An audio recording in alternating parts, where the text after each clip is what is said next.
മുദ്രയണിഞ്ഞ് കറുപ്പെടുത്ത് നഗ്നപാതരായി അവർ 3 പേരും ഇക്കുറി മല ചവിട്ടുന്നു.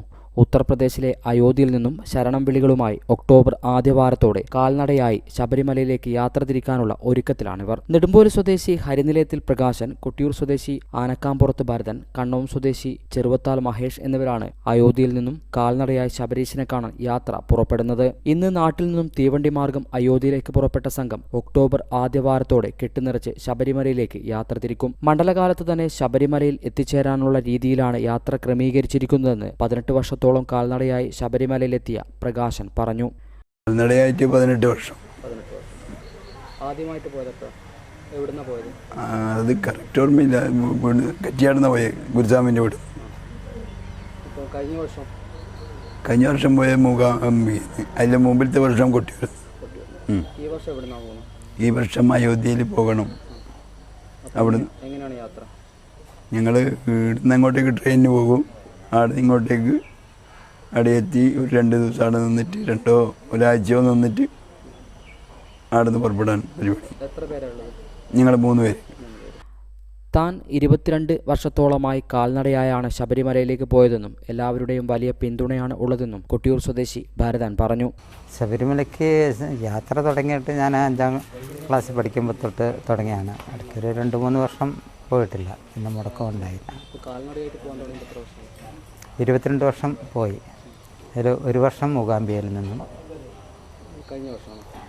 അല്ല, കുറച്ച് അതെൻ്റെ 19ാമത് യാത്രയായിരുന്നു. ഈ വർഷം അയോധ്യയിൽ നിന്ന് പദയാത്ര പോകണം. കുടുംബത്തിൻ്റെ അഭിപ്രായം എന്ന് പറഞ്ഞാൽ ഇതും ചെറുപ്പം തൊട്ടേ പോയിട്ടുള്ള ഒരു പരിചയം, സ്വാമിയോടുള്ള ആ ഭക്തിയും കാരണം പ്രത്യേകിച്ച് അവർക്ക് ബുദ്ധിമുട്ടുകളില്ല. പിന്നെ നമ്മൾ ശബരിമല യാത്ര പോകുന്ന സ്വാമിമാരുടെ വീടുകളിൽ അങ്ങനെയുള്ള ബുദ്ധിമുട്ടുകളൊന്നും ഉണ്ടാകാറില്ല. എന്നെ സംബന്ധിച്ചാണെങ്കിലും ഞാൻ എൻ്റെ 19ാമത്തെ വർഷമാണ് പാദയാത്രയിൽ. 19ാമത്തെ വർഷമാണ് ഫോൺ പോലും കൊണ്ടുപോകുന്നത്. അതുവരെ ഫോൺ വിളി പോലും ഇല്ല. വീടുമായിട്ട് മറ്റ് ബന്ധങ്ങളില്ല. ആരെങ്കിലും വഴിക്ക് വെച്ച് ഏതെങ്കിലും മറ്റ് ഡ്രൈവർമാരായിട്ടുള്ളവരോ അല്ലെങ്കിൽ മറ്റു അയ്യപ്പന്മാരോ പറയുമ്പോഴാണ് വീട്ടിലറിയുന്നത്. ഒരു ദിവസം 30 മുതൽ 40 വരെ കിലോമീറ്റർ സഞ്ചരിക്കും. വഴിയമ്പലങ്ങളിലും മറ്റും വിശ്രമിക്കും. 15 വർഷത്തോളമായി കാൽനടയായി അയ്യപ്പനെ കാണാൻ പോയ കണ്ണോം സ്വദേശി മഹേഷ് പറഞ്ഞു. ഞാൻ നടക്കാൻ തുടങ്ങിയിട്ട് ഒരു 15ാമത്തെ കൊല്ലമായത്. നടന്നു പോകാൻ തുടങ്ങിയിട്ട്. അയോധ്യ. നമ്മളിപ്പോൾ 6 കൊല്ലമായി നമ്മളിത് പ്ലാനിങ് ഇട്ടിട്ട് അയോധ്യ നടക്കണമെന്ന്. അതുകൊണ്ട് ഇപ്രാവശ്യം നമുക്ക് സാധിച്ചു. നിങ്ങൾ ഇതിനു മുമ്പ് ഒന്നിച്ച് പോയിട്ടുണ്ടോ? കുറേ പ്രാവശ്യം പോയിട്ടുണ്ട്. ഞാനും പ്രകാശേട്ടൻ തന്നെയാണ് 15ാമത്തെ കൊല്ലം നടക്കാൻ പോകും. ഇങ്ങനെ നടന്നു പോകുമ്പോൾ കുടുംബത്തിൻ്റെ ഒരു അഭിപ്രായം?